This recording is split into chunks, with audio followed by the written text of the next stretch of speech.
Oskren for the call. Ladies and gentlemen, welcome back. It's been a nice little break, and if you're in NA, you're welcome for delaying the game for a wonderful time for y'all to wake up and enjoy the show. Good morning, ladies and gentlemen, one and all. Welcome to what is probably the most anticipated match of the day here in Invictus Gaming versus G2 Esports. Both teams off to a 1-0 start, but only one gets to end the day undefeated. And we have talked it up and down, backwards and sideways all day, but here we go. Finally, I hope you got your popcorn ready and you are buckled in. So to catch everyone up, Invictus Gaming, they banned away all the crazy things. They don't want the Pug, they don't want the Taric. Meanwhile, G2 are like, take away all the flex picks, but that does leave one available. The Akali is picked. Remember, the 5 choices that we already saw earlier, Akali, Rakan, Xayah for the side of Invictus Gaming, G2 grabbing themselves the Jarvan and the Tahm Kench, those are all still locked in from the previous champion selects, and once it gets to Caps' turn, that's when we're going to see things move forward. And as Frostgren was talking about last time when they locked in the Tahm Kench, this does give more confidence to us that you're going to get one of those carry-carry matchups. Tahm Kench can really lend himself to a wide map and traverse a very long area.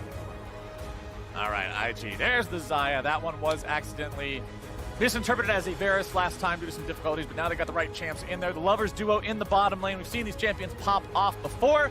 Unfortunately for Xayah and Rakan, only Rakan has an IG World Championship skin.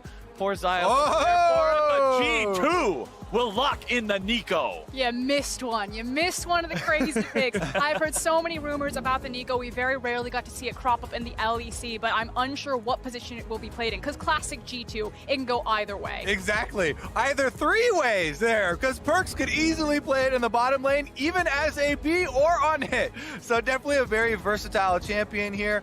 Nico primarily, though, we've seen it so much as a split pusher. The on-hit build still is good. They nerfed it, then they buffed it back to a fairly reasonable level. All right, let's see what we get banned away in the second part of the bans here. Kinnan will be removed by the side of G2. Gangplank taken off the table there by IG, still heavily focusing towards these solo lanes. And it feels like it's a good read that is going to be a mid lane Akali if you're trying to pinch that top lane pool. I'm really curious what the last 2 picks are going to be for G2, just because the pool is so tiny. Aurelia still available. Oh, excuse me, never mind. I was like, maybe I'm reaching for the Aurelia. That was banned way years ago. Get your hand out of that flex pick bag. It has been taken care of. There's nothing left. What do you got? Oh, no more Syndra either. Not very flexible, that one. Definitely targeted at Rookie. Not going to be an answer here. Rookie, we did see him playing the Syndra earlier in their bloodbath of a game against Fongvu Buffalo. Was able to put out quite a lot of damage on that pick. Has been historically successful with it. Not too surprised to see that one banned away. One more ban coming in from IG, and they will get rid of that LeBlanc. When we were talking earlier during the delay, you said that's a champion you like to see into an Akali because it can deal with the Shroud so well, still manage to do the damage and figure out where she's hiding in there, but IG will not allow G2 to pick that one. And what I'm looking at, if I'm Invictus Gaming and looking at these first 3 picks from G2, is that they do want to go with the split push and spread type of style here. Hovering a Vladimir, though, already for G2, and they're going to lock that one in. And it kind of fits right into that wheelhouse. With Vladimir, I feel like you get everything you want. You can look for the 5v5, you can look for the hyper-scaling into a side lane, you can play 1-4, 1-3-1, and it flexes, so perfect. Vladimir, it team fights, it split pushes, it late games. The only thing you're missing there from the selling point of a champion would be a little bit of scaling in the early game. Right. So that might be an area where IG could actually up the tempo. There's also not a lot of easy CC. You basically have Jarvan that can help set up the Nico, but there's not something like a Sejuani or like a Flash Rise or something like that. So I'll keep my eyes on how this Vladimir actually gets into those team fights if we're able to burn the Jarvan ultimate and that doesn't be the big trigger for the hard engage. And with Zoe and Lee Sin being the last picks locked in for the side of IG here, there's not anybody on the Invictus Gaming side that really screams tanky to me. If this Vlad gets ahead and is able to run into the middle of everyone with Hemoplague and Tides of Blood, the AoE damage is going to be massive, and there is not enough smoke for Akali to hide in from that amount of burst. One more pick for G2. What's it going to be? Looks like the name of the game could be the Vayne locked in. And we needed the final cherry on top to top off this G2 draft. Again, the question is, where does the Vayne go? Yeah, pretty much everything on G2 could be swapped around to different places. It'll be up to them to decide how all these want to be swapped around. The only thing I'm certain of is that Tahm Kench will be supported. Yeah, I mean, Vayne very well could be flexed up into the top lane for the Akali matchup. Until proven otherwise, though, I'm going to guess that it is going to go to Perks, and there's one more or two more role swaps here, or champion swaps, to get the Jarvan onto Jankos, and then the Nico Vayne swap as well. Everyone hold hands. Yeah, exactly. But let's jump into the game here as we get on to Summoner's Rift. We'll finally find out where G2 are going to place their champions. But on the other side, it's a very standard draft coming out of Invictus Gaming. You have rookie Zoe, you have the Shy playing the Akali, so there's a lot of bridging points. They can play around the early game with the Lee Sin. They have a really strong mid-game power spike and a wealth of options to attack in each lane. And remember, both these teams, the last time we got to see them play was in the World's semifinals last year. It was G2 who had to defeat RNG to earn that spot, and then found themselves destroyed by Invictus Gaming 3-0. Not a single one of those games even taking 30 minutes for IG to blow up the Nexus, but this G2 roster is revamped, restarted, and ready to prove themselves here at MSI. Unfortunately, the only silver lining is they didn't get beat as quickly as Fnatic did, so G2 got to take that one back home. But ultimately, it's about revenge. It's about making your statement, and it's about proving that the changes that you made, as Caps was saying, you leveled up, you got stronger. So now they look towards Invictus Gaming, running the same roster. Did you also match us? And G2, you want to talk about making changes and getting better. They took SKT down in style earlier today. They're not coming in here looking like a team that people are saying, oh yeah, you're top 3, but you're definitely number 3. They mollywopped SKT, and if they can come in here and do it to IG, they're putting themselves in a real good spot to say, hey, we're a contender for the whole thing. Making a statement early is such a big deal in a tournament like this. This is a tournament of champions. Everyone is a winner that is here at MSI. So if you are able to take down SK Telecom and IG back-to-back games on the first day, everyone will fear you, and you will be able to also get whatever scrims that you want for the remainder of the duration of that tournament. I mean, there's a really good chance that the West ends today 4-0. Team Liquid and G2 just high-fiving each other. I was like, it was all me, man. Like, good run, but I got you covered. Season 9 could be the moment that Western fans have been waiting for, but we'll have to wait and see. Quick update. The picks are all valid. We have completed a champion select. These 10 champions are going to be the ones you're seeing on Summoner's Rift, but Wonder apparently had a difficulty loading into the game. They're hoping to get him reconnected here within about the next 2 minutes or so. If anything changes there, I will give you all an update. But as we're loading in, we've seen both compositions so far. Tell me, where do you both expect to see the junglers and the teams at large put their attention early on in this game? Honestly, the Nico into Zoe lane is always something that I have my eyes on. Nico has a very useful route, and Zoe does not have any inherent escapes, especially early on. So Jarvan, perfect champion for going red buff level 2, instant gank towards min, try and burn at least a summoner or something, and you can really try and put the pressure on one of the star players. Everybody is looking at rookie versus Caps, and how will this go? And all the information we always get about Caps, he's a 10-0 or 0-10 player in scrims. You want him to be on the 10-0 side. And I'm also super interested to see how they'll use the Nico. Deficio was talking about on the desk. G2 are an incredibly creative team. Second for second in the game, they're figuring out how to Rubik's Cube you. They're problem solving. They're trying to find these opportunities or create things that most teams don't see. And with Nico and the camouflage, you can create some wacky situations. And if any team's going to abuse that type of creativity, it's G2. And G2 is also a team of veterans. Every single player on this roster has been around for at least 6 splits of play in the EULCS/LEC titles, whatever. It's always the same league of competition, but they've also attended playoffs so many times. We're not talking about guys here who have been around, but they've mostly been on teams that just were at the bottom of the table. They couldn't really make it. All of them have competed in playoffs so many times. They've competed in professional play for so long. I'm not surprised that this roster of 5 guys is the one that we're seeing say, all right, we've all got this wealth of experience, this wealth of knowledge. Let's play League of Legends in a new kind of way that makes everybody go, wait, what the hell? It kind of feels like the revamp that Moscow 5 brought to European League of Legends so far ago. When you throw your mind back, they just completely changed the way that Europe looked at the game. And G2 is kind of that next twist on the game. No one plays like them in the LEC. We call them baby Invictus Gaming, but if G2 take down IG, I think it's time to take that mantle back. And a lot of people kind of give them that baby IG name because of the power of the solo laners, but I really enjoy the fact that G2, not only did they steal away one of the other best players in the entire league in Caps, but now they have this extra wrinkle where they have a mid lane mage player in the bottom lane as well. So there are just so many different iterations, and not any other team can really follow in their footsteps that quickly because so many of the bottom lane players have always trained on AD carry marksman type. And it just makes us continuously ask these questions. Where is the Vayne going? Where is the Nico going? It can be swapped at any time. Now, it is Perks piloting that Vayne down there. And what's cool about this composition is that because you have a Vayne as your ADC, you're still able to play the side lanes in a 1-3-1 formation because of her dueling potential. And then you don't have to sacrifice having a CC utility-esque mage like a Nico in the mid lane. Exactly. And that's one of the reasons why Tom Kench was also locked in so early. These, by the way, the champion order, this is the pick order, not the people who have That's not Tom Kench jungle. That's not TK jungle with Vayne support. Sorry for all you faceless house subscribers out there. That's me. You picked the wrong one. Purple or die. Warband forever. That's the best one. Yeah, That's the 1v9 strat. I'm over on the council. You're over on, you're one of those big brain players, huh? Out there calling shots and I don't know. I feel like that's the guy in solo queue spends more time typing paragraphs than he does playing the game. You've watched me play solo queue, so you know what happens. Yeah, I watched you tell your team, I'll check my bank account. You're welcome for carry. Don't flame me like that.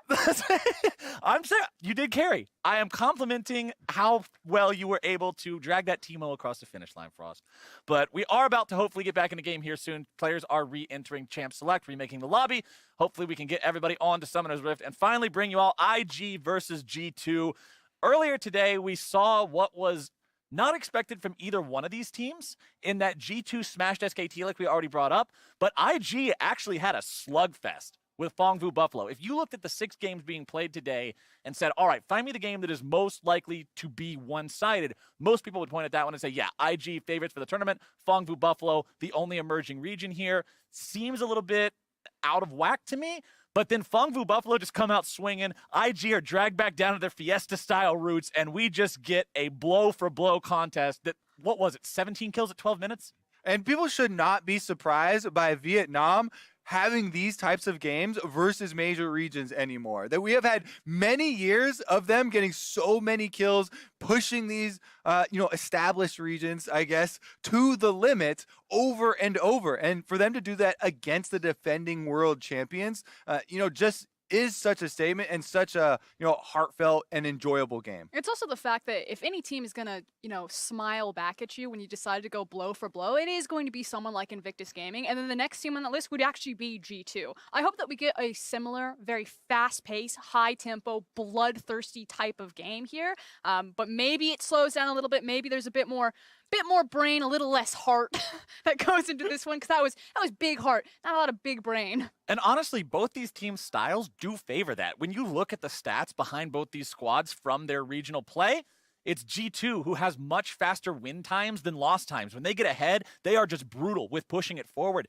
And for IG, they are first in both kills and deaths combined at 15 minutes and kills per minute in not only the LPL, but among all 13 teams that competed at MSI, including the play-ins. And I specifically mentioned that part about play-ins because a lot of times it's teams from the emerging regions that are bloodier, that are more action-packed, and IG says, oh, no.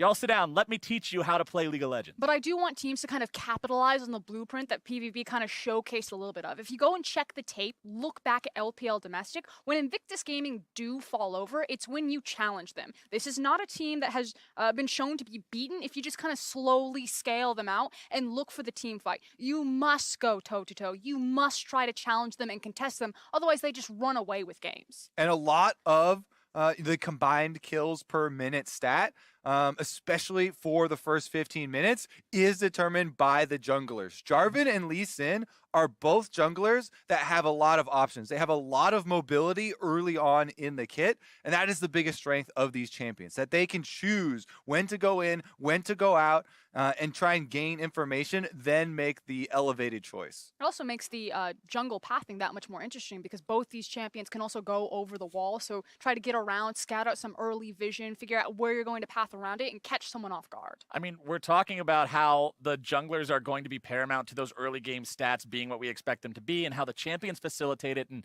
the players themselves. I mean, we all remember how important Ning was in IG's absolute trouncing of Fnatic during the World Finals just last year. And when you look at the side of G2, Jankos is known as the first blood king in LEC for a reason. The man gets his team on the board. And to see these two go head-to-head, I'm really going to be tracking these guys and seeing who can just get that slight lead, because so often we see plays come down to which jungler was there 1 or 2 seconds sooner. I think this thread about development for both the junglers, Ning and Jankos, is actually quite interesting. So Ning had the best tournament of his life when he went to the World Final, which, if you're going to pick your moment, that's a damn good moment to pick there. Yeah. To deserve that MVP. And since then, he has shored up kind of a lot of his inconsistencies. He's a much... I'm going to say, not as much as a coin flip player. Okay, I'm like, okay. you have to like pick your moments, because sometimes Ning can just run it down, but he's often very clever when he chooses to do so. And I really do like that kind of specification right there, because when we were watching and reviewing so many of the Invictus Gaming games that they played throughout this season, some of the plays people can look at a glance and think that it is a coin flip, right? But if you're going in and you're opting into a trade of one for one, you know, if it is a choice of a mid-game Rek'Sai for the enemy AD carry, then that is not a 1-for-1 equal value trade, right? That is definitely trading up on the side of Invictus Gaming. So even if you sacrifice your life jumping into multiple people to do that, I think that's one reason why some people have had kind of a misread on quite a few different players. And then if you look at the other side on Jankos, his development is he doesn't necessarily always have to be the first blood king. He can still be that carry jungler. He can still have those teeth. But now, as Deficio was talking about in the analyst desk, he's really diversified all of the different roles that he can play for G2. Yeah, he can play the Morgana. Yeah, Yeah, because that's a different role. Best support in the LEC. That was a very good observation of what is a very different role from what we would normally expect from a jungler. But mentioning the Morgana, mentioning things like the Pike, I mean, G2 has really shown exactly how creative you can be playing League of Legends. And I know a lot of people are still traumatized from what happened last year with the great marksman shakeup and all the 80 carry players swearing off League forever and all the streamers not knowing what's going on and all the professional teams not knowing what's going on. But honestly, it ushered in a whole new era of how people have to think about the game and how they want to play it. If you would have gone back 2 years ago and said, oh yeah, let's see some mages in bottom lane, throw some Nico down there, Talia and Pantheon, people would be wondering what the hell you're talking about. But now, there are so many different ways to play League of Legends. We are on to Summoner's Rift. We are going to see how they do it here today. Finally, at long last, it is Invictus Gaming versus G2. And we are on to Summoner's Rift. Both sides racing out here to the river to try and get some vision early on. Currently, Wonder is the one with the Vayne. So after all that, and we finally get into the game, it is the top lane Vayne with the press the attack here into the Akali. Now, Vayne as a top lane can be extremely brutal to deal with and often will attract both junglers up to that matchup. And she is relatively difficult to gank, not just because of the tumble, but with how she uses the condemn. So if people aren't perfect on when they walk up to her, it's super easy for her to be hard oppressive in lane and then walk it out. Also worth pointing out, Kobe noted the keystone on the Vayne. I also want to point out the glacial augment for perks on the Nico in the bottom side. Expect to see a lot of slows, a lot of utility coming out of this G2 bottom lane. Back to the Vayne pick, though, as well. Sometimes if you're getting the most out of a top lane Vayne, you have to use your tumble, you have to play super aggressively and position very far forward in the lane. So that's why it often attracts both junglers' attention, trying to keep wards, trying to keep vision, trying to allow, the Vayne side to be able to play aggressive and create that advantage. And then the other side, of course, putting a stop to it, trying to get that early kill or blow summoner. And I think that's one thing that I observe a lot, at least during the regular season of play in North America, is teams that try to pick these aggressive laners in their solo lane, specifically top side, and then aren't successful with it. A lot of it comes down to the jungler not going up there because they're thinking, oh, my laner should win this. He's a lane bully. He's got range advantage. Easy. But you do have to shadow this like Jankos is doing now to make sure Wunder doesn't get punished for this aggro. Exactly as we said 10 minutes ago in the first champion select. Darvin, perfect at going red buff level 2 into trying to get some control for this top laner. But on the other side, of course, we already see the wards from G2. They know that this is a very real possibility. They have accounted for it, and the vision is there. Yeah, excellent vision there from Invictus Gaming, so we'll see what Ning does with the information on the other side. What I love, too, is you already see that Jankos is kind of popping his head up, looking for a possible opportunity on top side, but the fact that you have a Vladimir as well as a Tom Kinch in your mid and bot lane, these champions can absorb so much pressure with the pool, with the gobble, that you can start throwing everything at Wunder and everyone else will be fine on the map. And talking about that Vladimir in the mid lane, you can see right now Rookie has taken over the early shove here, the priority in the lane. Plenty of creeps to farm up, so Caps is not quite as behind as he appears to be right now. Jankos goes over the wall, but it's going to be Ning waiting for him right there in the brush. Sonic Wave into the Resonating Strike. Conqueror on the Lee Sin and Jarvan both. Mickey X making his rotation over to the fight. Balon will join up with Ning, and IG with control over that mid lane can bring Rookie over there just to make sure they get the blue buff. And this is really left over from that initial vision spot on Jankos there. Ning able to follow the pathing, the follow forward. Oh, has the flash, doesn't look for, or doesn't want the devour. Yeah, he was left there by himself in the lane because Balon moved up to try and help with that blue buff steal. Thought he could be okay because of the giant minion wave that had built up, but that is going to be double summoners blown for Jackie Love. Definitely a target that G2 might want to take advantage of. Yeah, that's the big thing, though. The fact that Jankos has his blue taken away, but now there's that possible opportunity. I can abuse Jackie Love down here and springboard myself back into this game. And remember, Xayah's a champion that we think about it for having the ability to escape engages, but that's all about the ultimate. Until he hits that level 6, he's super vulnerable. This might as well be a Varus or an Ashe or something equally engageable for Invictus Gaming here in the bottom side. Equal farm here between both bottom lane players. Can't call them both AD carries because of the status of the Nico there, but Perks will keep on farming up. The only real big CS discrepancy so far this game is there in the top side, where you can see Wunder, having maintained that advantage for a while now, will continue building that lead. Yeah, he's got the CS lead, but as you can see, the Shy constantly trying to threaten that all-in attempt. Jankos, though, heading back to the top side. Control word is there. TP coming in from Wunder. Jankos goes further in, able to find one auto attack, looking for even more. One more will do it, and First Blood goes over to G2. And the First Blood King makes good on his promise. He visits up at the top lane, didn't need the summoner spell, a flash is burned in mid, but so far, G2 first on the board. Oh man, Rookie is going to get a double wave pushed in with a cannon. He's going to try and find Caps even at the second turret there. He does have a W flash, so maybe he was thinking he was going to be able to do something else. Does get a turret play and deny several minions. And for Caps, this is sort of feeling reminiscent of what happened to him during that World semifinal. It was Rookie who beat him during the World's final, back when Caps was on Fnatic. It was Rookie who was able to beat him in lane every single time, and right now he's off to a similar advantage. Bottom side, Perks and Mickey X getting themselves into a 2v2, but going to be taken low on mana there. The Shy trying to find himself some sort of a play here. Wunder down to one hit. The Shy wanting to make it happen. Goes forward, Jankos doing a good job body blocking that Shuriken, making so they can't do anything else. Ning gonna be tanking the turret aggro here for now. The Shy's gonna be eating the turret shot. Jankos might be able to make it too! Ladies and gentlemen, the First Blood King brings 3 bloods into the top lane just 5 minutes in. Jankos camping top lane. We talked about both junglers being attracted to that top side. Excuse me. I don't know if you can hear me yelling across to the other mic there.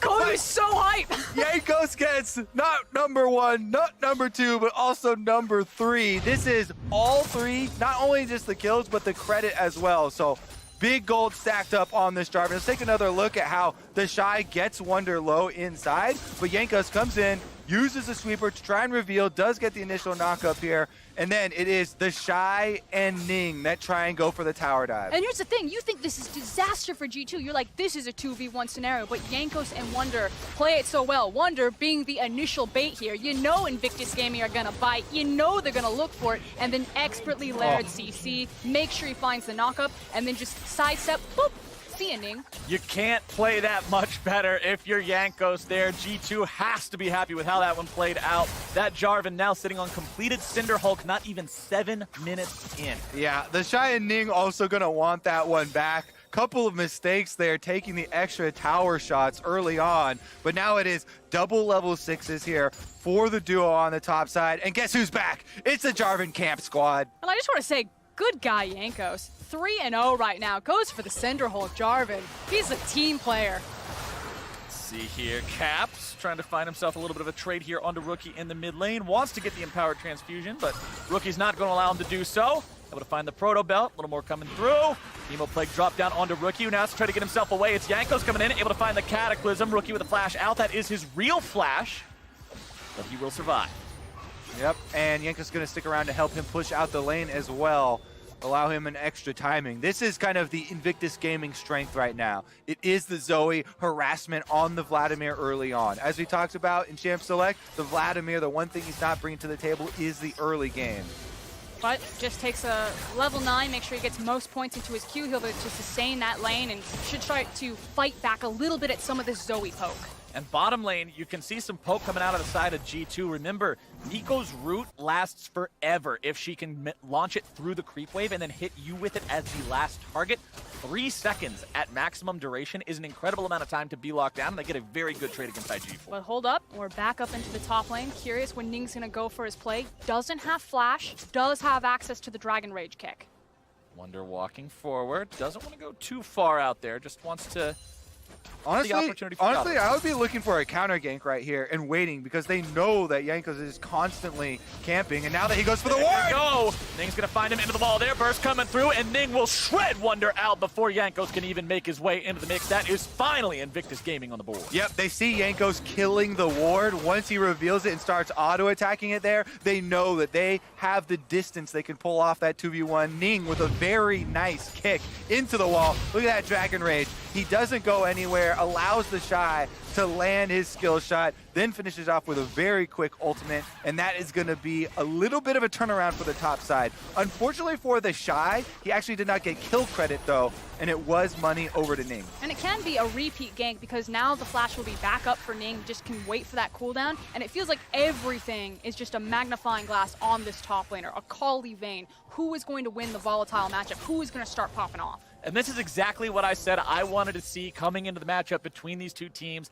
Carries in the top lane for both sides, focus onto the top lane from both sides. And so far, it's Wonder who's been, I should say it's G2, who's been coming out on top. But all the kills, remember, did go over to Jankos. It's not Wonder building up that lead for himself. And when you look at his itemization, after that last play, when he got bursted down so quickly, he immediately goes for the completed Hex Drinker, protecting himself in the lane. Yeah, that's what we were talking about, and why you could just see the jungler gold comparison there, because every kill in this game has gone to the junglers so far. And a lot of that money... My kind of game, Kobe. A lot of the money is being put into tank stats for Jankos, though. As you pointed out, the Cinder Hulk Frostgurn.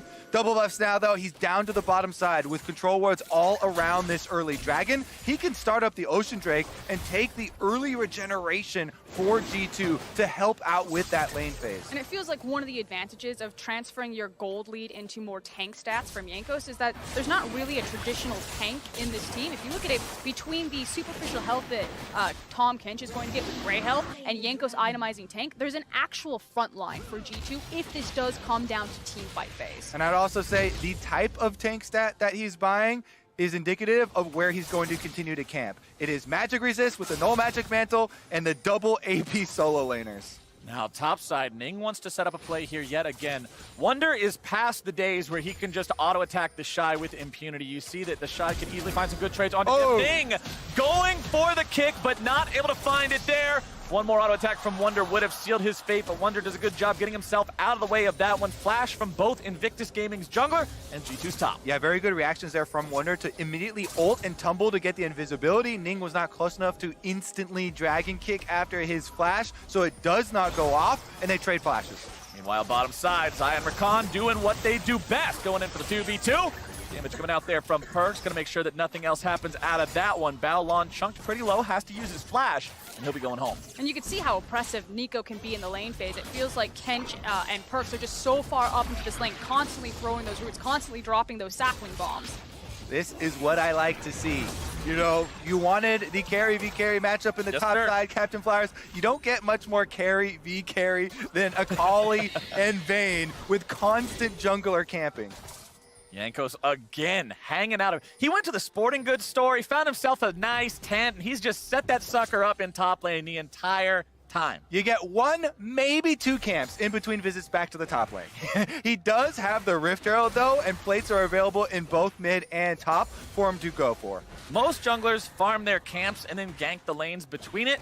He is just deciding to farm the top lane and gank the camps in between that time. We'll see if he can make a play here in the mid lane onto Rookie, but it doesn't look like it. Instead, going to go back towards his own jungle. Keep on farming up. He is a level behind Ning, who has been doing a better job farming. You can see 86 to 72 CS there. Did go for the early Tiamat on the Lee Sin.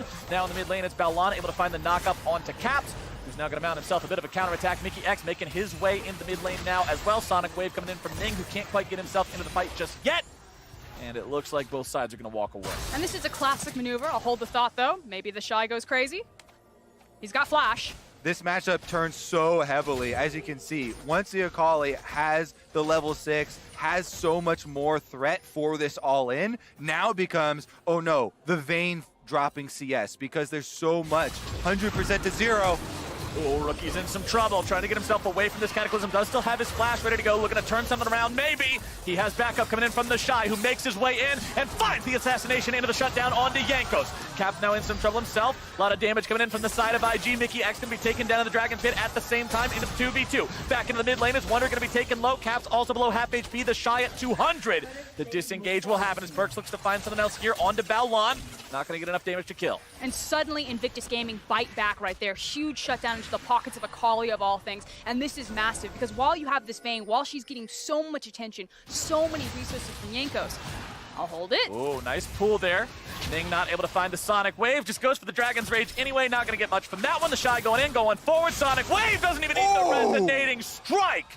And Wonder will have to walk away as Caps falls into a pool of blood. They will get down and dirty with you, G2. You must respect Invictus Gaming when they come to skirmish. With this Akali, who's going to win out in a late game? A hyper-fed Akali versus the 80 carry of the Vayne. My bet's on the Akali. Yeah, I think I'll agree with you on that one. Let's take another look at how all the craziness started. All right, Yanka's going to go in. They're trying to 2v1 at the beginning, but the first teleport is that of Invictus Gaming, and it is the Shy who arrives. Huge burst damage, but we're back out onto the field. Meanwhile, bottom side, it's Perks nearly killed here. Balon and Jackie Love looking to maybe make something else happen. Rookie making his way down into the fight now. Thick Skin going to be keeping Mickey X alive for a little bit longer, but it's a nice play to frog legs for IG's mid lane. Invictus Gaming completely controlling the pace of the game now, turning the tides of these fights with the extra members joining and getting those victories in the small skirmishes. Yeah, and starting to shore up some of the CS disadvantages that they were at. Jackie Love just still slightly behind Perks, but everywhere else on the map, it's feeling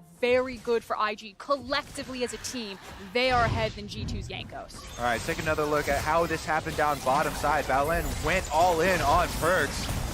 They're able to get him down. He flashes away, but as you know, Rookie comes down the river. Mickey X has nowhere else to go, and that's all she wrote. Rookie trying to find himself a kill there. Perks has been saved multiple times now by Mickey X and the Tahm Kench Devour. Of course, that's what you draft the champion for, but Mickey X, just this guy who's always on point for the side of G2. I want to take a break because we're going to have a little bit of action. There's no break to take. Jackie Love manages to outplay Caps underneath the turret. Is that the 0-10 maneuver there? That, I believe it has to be. Not what you want to see for the side of G2. Caps falls to 0-2 and 0 on this Vladimir. Rift Trail going to be summoned up here in the mid lane for G2, looking to knock down this mid lane tier 1 turret. Turret First Blood is still on the table. Getting that would manage to bring G2 back a little bit closer in this game. They are down almost 4K 16 minutes in. Yeah, that was actually a very low value Rift Herald. There are no more turret plates left available, so it's just a chunk on a tower. And they weren't able to finish off the tower either, so no immediate reward at all. Meanwhile, Invictus Gaming getting that kill on the Caps as well as the Infernal Drake. Mickey X going to be hurt up. Here's the counter initiation comes in. Balon looking to lock down 3 different people. Wonder going to be taken very low. Balon nearly falls, but Wonder's going to be taken out next. Mickey X cut to pieces. forces. It's a double kill over to the Shy, and they're looking to make even more happen now. Jankos might be ahead, but they're looking to cut him down once more. Gets himself away just barely. Cap coming in. Empowered Transfusion won't do a lot. Invictus Gaming pick up 3 for nothing. They got a couple injured health bars, but that's not going to stop them from taking down the Tier 1. Everything that you thought was in doubt over that PvP game, throw it out the window. This is Invictus Gaming. They will get down and dirty with you, and you must respect them when they have these comfort picks. Bow Lens Recon, time and time again, finding these key engagements. Everything that is important right now, keeping track of every single member of the enemy team. Here's another rerun of Caps going for the tower dive here. Chronoblast over to the side. I don't believe I ever saw a pool go off.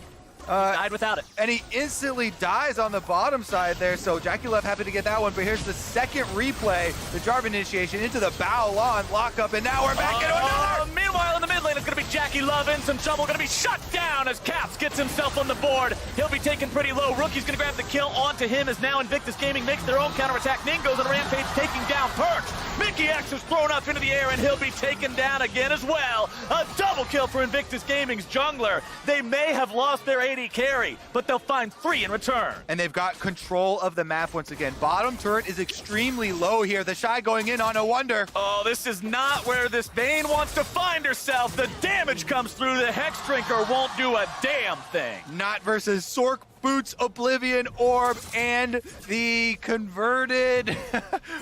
The Gunblade. Gunblade. It's grayed out. It's fine. It's hard to see. He already used his bullets, it's fine. Taking stock of this game, because it feels like everything else on fire all of the time, and as I say that, we gotta see how the first fire happened. Honestly, it's been a constant fire the entire game. 3-member dive from G2. They get capped with the big AoE. Perks following it right up there with the Nico, and they got the second root.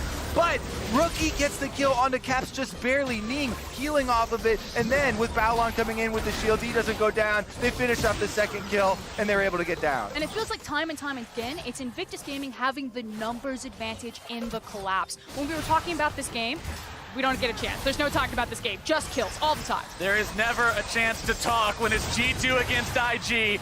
Pool comes out for Caps there, not making the same mistake as before. Barely escapes that last feather. He had to feel the wind from that one as he just barely walks away. Yeah, it's completely Invictus Gaming all the way now. Big root here from Perks. Are they going to be able to get anything off of it, though? Top lane Vayne 0, 3, and 0, even after having the help from Jankos there in the early game. 4, 2, and 2 for the Shy's Akali. Wonder in some trouble yet again.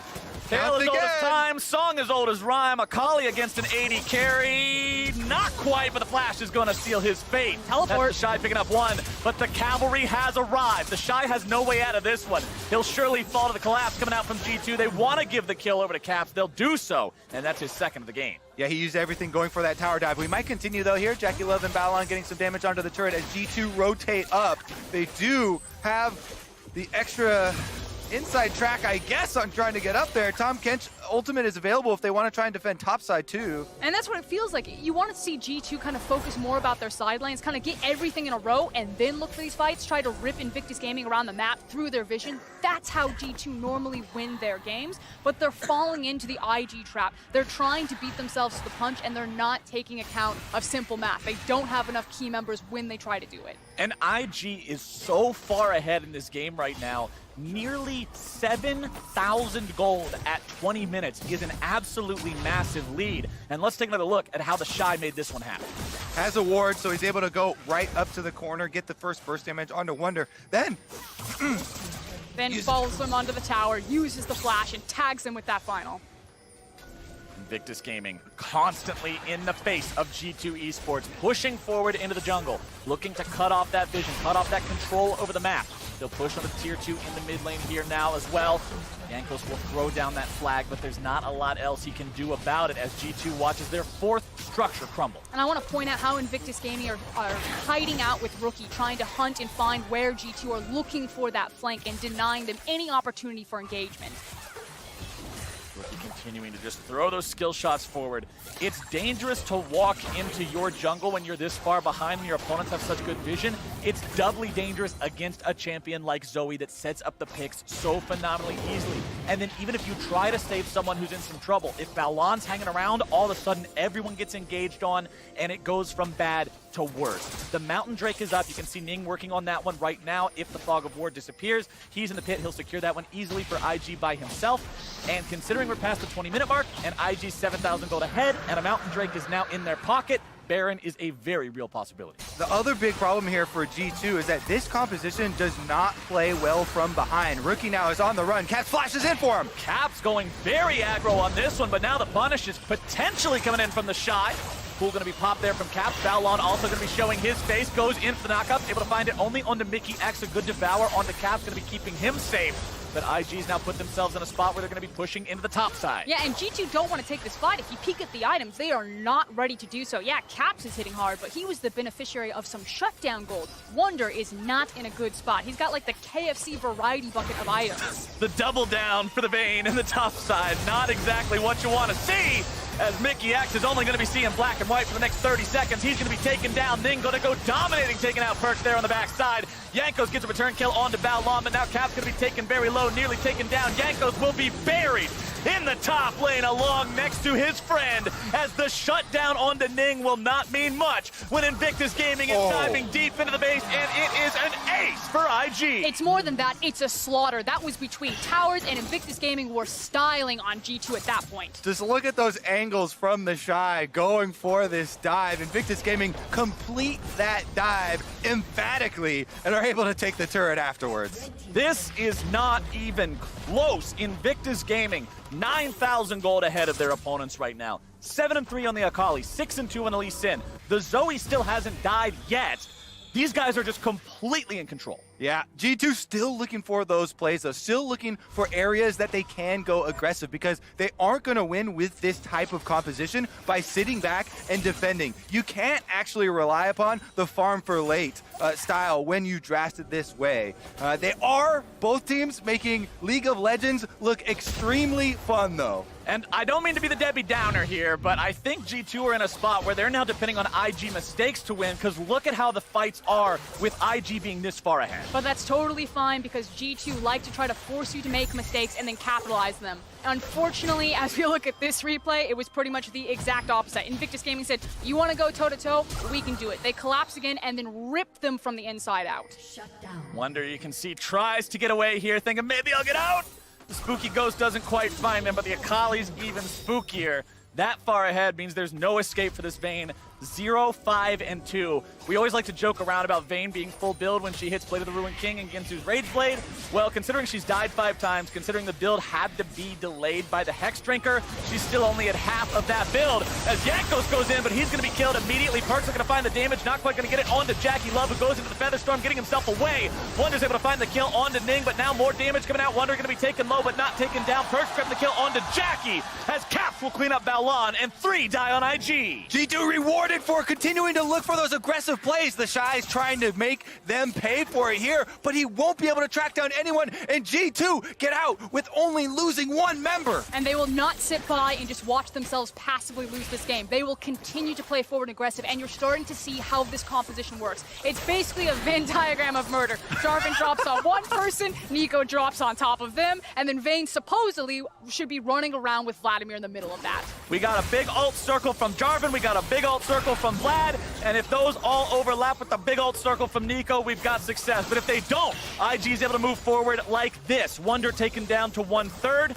Invictus Gaming still not scared. Even after losing 3 guys, the last 2 keep pushing. It's looking more like a Jackson Pollock to me. Maybe some finger painting all over the place, because this has been an insane match. Both teams still looking for it. G2 finally rewarded, for looking for one of those aggressive plays, and they've been able to fight back a little bit of the vision here around the Baron. Doesn't matter though, Invictus Gaming gonna burn that sucker down. Yeah, talking about finding a little bit of vision around, they will drop the blue trinket there into the pit. They'll see the Baron at about half HP. Throwing another one in there now, it's down to 2K. It will be secured by the side of Invictus Gaming, but now where's the fight gonna go? Balon gonna be caught out here as Mickey X looks to protect Perks somehow. Balon has been killed. If IG tries to continue the fight, they are going to be 4 versus 5, but the shot goes in a killing spree. Where is he found? No way! Jankos looks to find the kill. He's able to get the shutdown, but he will throw his life away for it. Caps tries to 1 versus 3. He's able to find himself a single kill, but also going to be shut down. Ning will not get the Sonic Wave onto the last standing member, and IG win the fight. That's more like the Etch-a-Sketch. He's shaking the screen all over the place. The Shy finally goes down as Jankos is able to track him down, but in the end, there is still Baron buff on Ning and Jackie Love, so that means the objectives will go their way. Ah, yes, because that's what we're playing, objective League of Legends. But like you said, it's the mid lane tower, it's the bot lane tower, and it's still more gold that's going into the pockets of Invictus Gaming. You guys remember before this game started when I said that Invictus Gaming have the highest kills per minute in both LPL and all teams in MSI? They're averaging almost 1 kill per minute against G2. I do want to say, though, G2 are a good assist to that stat right now. Like, I don't think this is just IG driving those numbers. Yeah, we're definitely seeing all of the PvE take place after the PvP has already been sorted out. The PvE means the enemy team is also the enemy. That's what PvE stands for in this game. I'm not seeing any PvE. This is a record-breaking, like, we're going to break some records right now. The only 2 teams that could do it is G2 and IG. Put them in the same game and watch what happens. This is why we had to have the break, because we needed the sheer amount of insanity in this game to have everybody properly prepared for it. Let's take another look at the Baron and the subsequent fight. All right, so on the top side of your screen, you can see Balon had already initiated on 3 members of G2, and they take him down. So G2 up 1 member when this all starts. But the Shy says, you know what? Let's even that up really quickly. Flashes over this wall, realizes that there's already the Vayne over there. So he jumps back, and then the Condemn was in the air, I believe, adding that extra distance. Yanko still tracks him down on the Jarvan, is able to find that kill, but everyone else not so lucky. And as we jump back to modern time, we can see Perks nearly dead, has to go back into the spawn platform. Redemption Artillery Missile will not quite find the kill onto him, but that shows you exactly what the state of the game is right now. Ning going forward, looking to maybe find something. Yanko's going to be taking up everybody on the side of IG. Will be taken down about half. Gargoyle Stoneplate going to be wearing off. Wonder looking to find some damage into Balon. Caps into the back line of IG. Jackie Love going to be under threat. Balon taken down. Caps able to find themselves that first kill as the Shy goes on yet another killing spree. He's able to find himself a double kill. Looking to make it even more, as that is going to be the curtain call for G2. Invictus Gaming lose 1. They kill 5. They get 30 kills in 28 minutes. And IG will repeat their world's performance and take down G2. Woo, finishing this game in under 30 minutes. It was definitely action-packed from beginning to end. G2 even went down substantial gold. Still looking for these fights, actually still coming out on top in a couple of